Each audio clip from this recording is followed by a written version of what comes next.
東京の横田基地といえば関東でも数少ない米軍基地の一つですが、日本の空を守る上で重要な役割を担っている特殊な米軍基地であることはあまり知られていません。今回は5月に行われた横田基地友好祭も見ながら、横田基地の真の姿とその経緯や問題点、基地を取り巻く壮大な計画まで詳しく見ていきます。東京都心から外れた多摩地区、住宅地の中心に位置する横田基地は日本に3つしかない米空軍基地の一つで、関東で唯一の米空軍基地でもあります。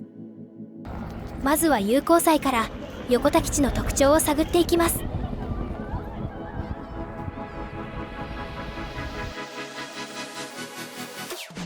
まず最初に出迎えてくれたのは C130 輸送機。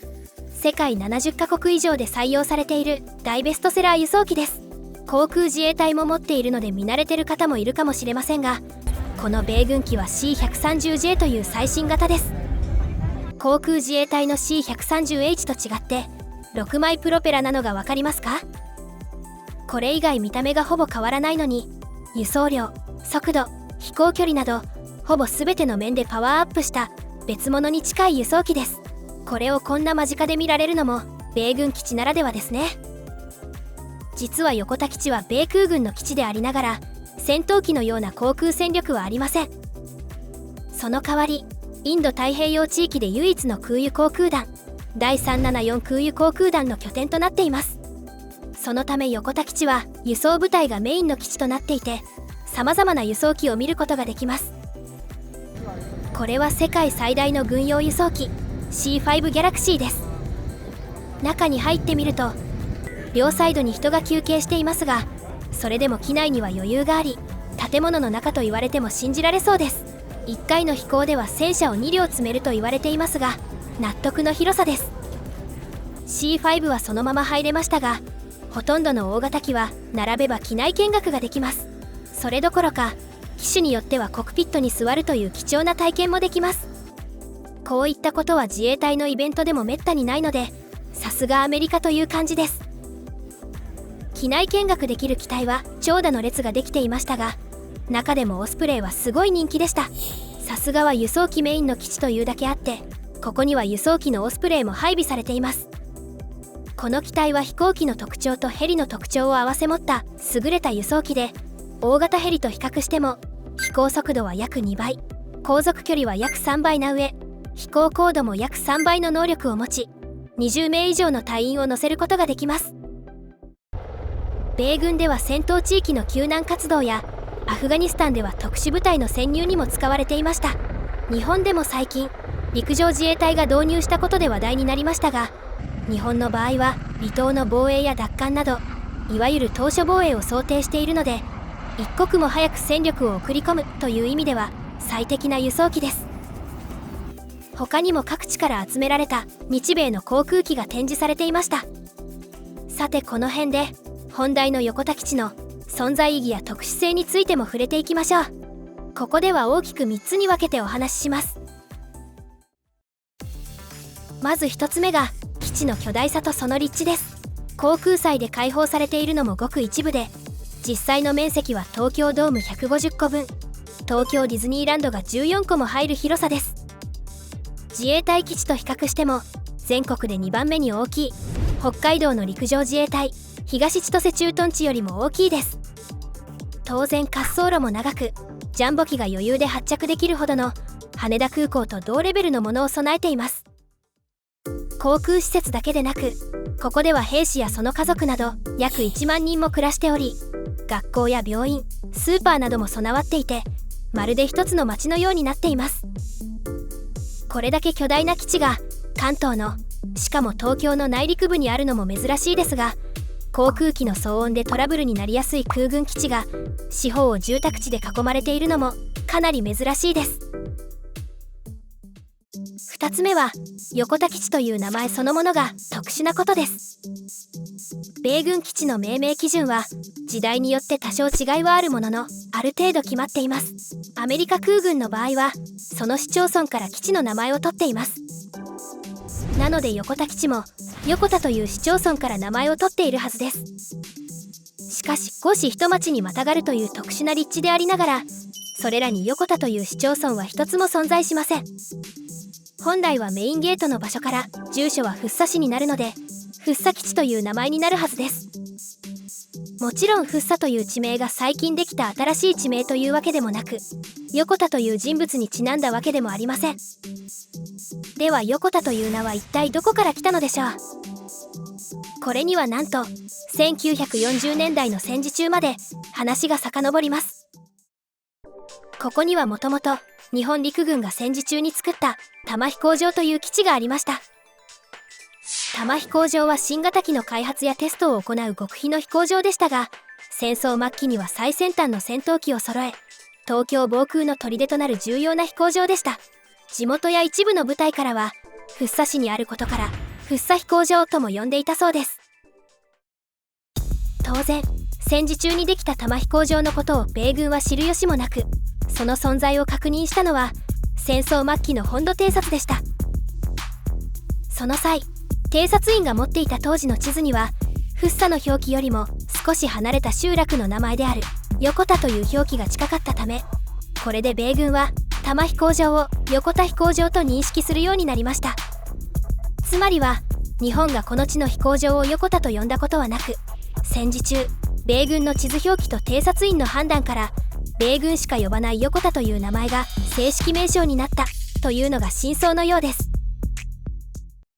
こういった経緯で命名された施設が現役で使用されているのは全国でも例がなく、地元住民もなぜ福生市なのに横田なのかと真相を知る人も少ないようです。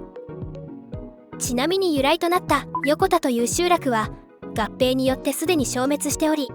現在はバス停に名前が残る程度になっています。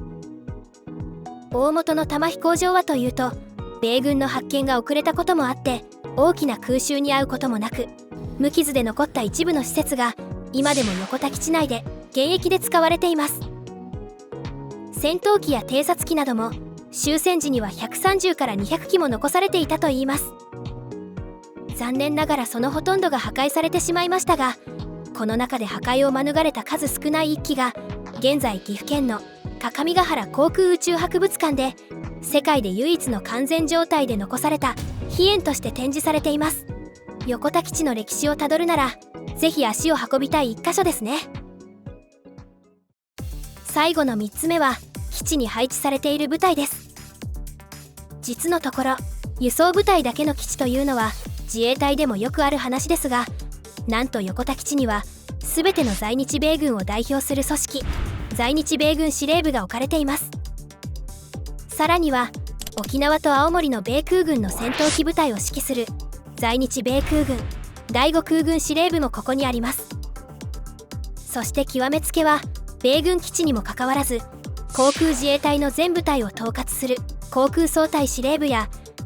航空自衛隊の戦闘機部隊と防空ミサイル部隊を教育する航空戦術共同団の司令部、サイバー攻撃の対処など空自唯一のソフトウェア部隊を配下に持つ作戦システム運用隊、航空作戦における空自最大の情報収集分析部隊、作戦情報隊など日本防空の頭脳ともいえる航空自衛隊の部隊までここ横田基地に集結しています。つまり横田基地は在日米軍の総本山でありながら日本の空の司令塔でもあるというかなり特殊で重要な基地になっています。しかしなぜこんなにも日米の司令部が集まっているのでしょう。まず米軍司令部が集まった理由は70年代に日米間で合意された通称関東計画 KPCP が深く関係しています。これは当時東京近郊に散らばっていた米軍基地を横田基地に統合しようという壮大なもので、これにより当時急激な経済発展や都市化で足りなくなった市民生活の土地を増やす狙いがありました。米軍も了承し、東京、埼玉、茨城に点在していた多くの基地が8年の歳月をかけてここ横田基地に統合されました。いわば日本の土地開発のために引っ越ししてもらったようなイメージです。ちなみにその跡地は計画通り今でも集合住宅やショッピングモール、公共施設など市民の生活の場として定着しています。一方、航空自衛隊の司令部が集まってきたのは2012年からとごく最近の話です。これには日本周辺のさまざまな情勢が関係していますが、中でも大きいのが北朝鮮の存在です。1秒間で3キロ以上飛行するとも言われている北朝鮮の弾道ミサイルの対処には瞬間的な判断が要求されます。米軍は独自の偵察衛星や在韓米軍の情報も持っているので、日本としても米軍司令部と近い方が迅速に対応でき、連携も取りやすくなります。また防衛省曰く、この連携自体が抑止力にもつながるとしています。なのであまり知られていませんが、2012年から横田基地は米軍の基地ではなく、厳密には日米共同運営の基地というのが防衛省の認識です。これだけ日米の司令部が集中していると、戦闘機や防空ミサイル部隊を置いて守った方が良いのではと思う方も多いと思います。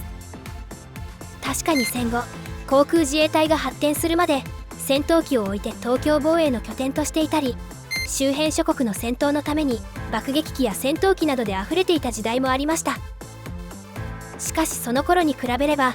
今はアジア周辺の情勢も変化し、航空自衛隊の防空拠点も関東各地にできたので、横田基地がそこまで対策する必要はないようです。何より航空総隊司令部が横田基地にある以上、日本全国の防空拠点をここから指揮するので、いざとなれば各地の防衛手段を駆使して何重にも対応できるわけです。まさに日本防空の要、ラスボスのような存在感です。このように米軍だけでなく日本にとっても重要な横田基地ですが、問題が何もないわけではありません。ここからは問題点についても少し触れてみたいと思います。戦闘機の訓練がないとはいえ、大型輸送機のエンジン音の騒音問題から基地撤廃を求める声は以前から根強くあります。これだけなら全国の飛行場が抱える問題点と同じですが、横田基地にはもっと特殊な問題点があります。それが横田空域と呼ばれるものです。ニュースでも定期的に話題に上がるので知っている方もいるかもしれませんが、これは横田基地が管理する1都8県にまたがった広大な飛行制限空域のことです。この空域は米軍基地周辺の管制業務をアメリカ政府が行うという1975年の日米合同委員会の合意で決められたもので、この空域の中にある複数の自衛隊基地や在日米軍基地の航空管制業務も含まれています。飛行禁止ではないので、民間機は許可をもらえれば飛行可能になりますが、事前申請ができないことに加え、申請しても許可が下りないこともあるため、ほとんどの航空機は申請の必要がないよう横田空域を避けるように飛んでいます。そのため無駄な燃料消費や飛行時間、回避ルートの過密化が問題視されていました。日本政府も長年空域の返還を求めてきましたが、これまで部分的に7回の一部返還がされたものの、全面返還には至っていません。長年にわたって政府と東京都は連携して横田空域全面返還を模索していますが、同時にもう一つの計画も推進しています。それが横田基地の軍民共用化です。米軍や空自をそのままに民間にも滑走路を開放し、羽田空港、成田空港に続く首都圏第3空港にしようという壮大な計画です。都では生活の利便性向上や莫大な経済効果を見込んでおり、国土交通省では近い将来増大する航空需要で限界を迎える首都圏空港を緩和するための新空港として候補にも挙げられていました。2003年には協議が始まっていましたが、過去には ANA と JAL が計画推進の要望書を国と都に提出したり、当時の8都県市首脳会議からも国に対して推進の要望書が提出されるなど、企業や自治体からも関心が大きい計画でした。ここまで要望が強ければ計画も多少進みそうなものですが、これまでに何度か行われた日米間の軍民共用化に関する協議では、実は明確な回答は一度も出されず、現在でも検討段階のままです。また国と都の連絡会も2016年を最後に開催されておらず、都では計画自体の過疎化も懸念されています。基地周辺の自治体はというと、経済発展する代わりに騒音に悩まされることも確実という難しい問題から、ほとんどの自治体では動向を見守る姿勢で、明確に意思表示している自治体はごくわずかです。2006年に多摩地区1000人以上に取られたアンケートでも軍民共用化に賛成した人が 56% と絶妙な数値が出たこともあり、実際のところ民衆からは賛否両論なのが伺えます。このように横田基地の存在、役割、歴史、問題点など全てにおいて特殊な基地であることがお分かりいただけたでしょうか。ここで重要なのはこれらが良い悪いという話ではなく、この事実から防衛戦略、航空産業、地方経済などあらゆる目線から横田基地が注目されているという点です。そのため横田基地は今後も報道や話題に上がる機会がたびたびあると思うので、その時この動画の知識も知っていれば報道とは違った一歩先の内容も見えてくるはずです。ぜひ参考にしてみてください。それではまた別の動画でお会いしましょう。